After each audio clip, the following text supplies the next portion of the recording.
আসসালামু আলাইকুম। আমি মৌরি আক্তার রিমাস্ক্রাব ডায়েরি থেকে আজকে আপনাদের সামনে আবারও একটি ডিমোল্ডিং এর ভিডিও নিয়ে চলে এলাম। তো এই প্রোডাক্টটি সবাই চেনেন। এটা একটি ফ্লাওয়ার ভাস। এটা অনেক সুন্দর একটি ফ্লাওয়ার ভাস। তো আমার এই ফ্লাওয়ার ভাসটি একটু বাঁকা। আমি যখন এটা প্রোডাক্টটি কিনি তখন আমি এটা বুঝি নাই। বাট বাসায় আনার পরে এটা আমি দেখেছি এটার শেপটা একটু সামান্য বাঁকা।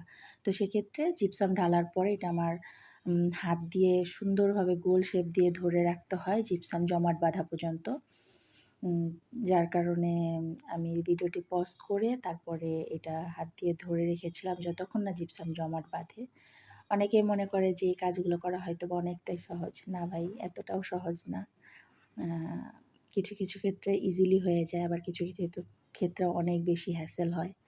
তো যাই হোক, অবশেষে আমি এটা ডিমোল্ড করা শুরু করি। তো ডিমোল্ডের ক্ষেত্রেও আমি অনেক প্রবলেম ফেস করি। কারণ আমার ক্ষেত্রে কেন জানি না আমার অনেকগুলো জিপসাম প্রোডাক্ট ভাঙে।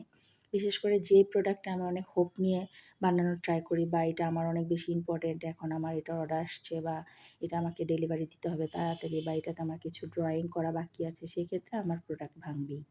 তো আমার সাথে এগুলো না হলে কার সাথে হবে? দেন আমি এটার ভিতরের মোল্ডটাও ডিমোল্ড করি অনেক কষ্টে, কারণ এটাও ডিমোল্ড করার সময় অনেক সময় ভেঙে যায়। তো দেখতেই পাচ্ছেন এটা হচ্ছে আমার ফ্লাওয়ার ভাসের ফাইনাল লুক। এই জিপসাম কোয়ালিটিটা অনেক বেশি ভালো, যার কারণে প্রোডাক্ট অনেক ভালো এসেছে। তো আজ এ পর্যন্তই। আগামীতে দেখা হবে অন্য কোনো ভিডিওতে।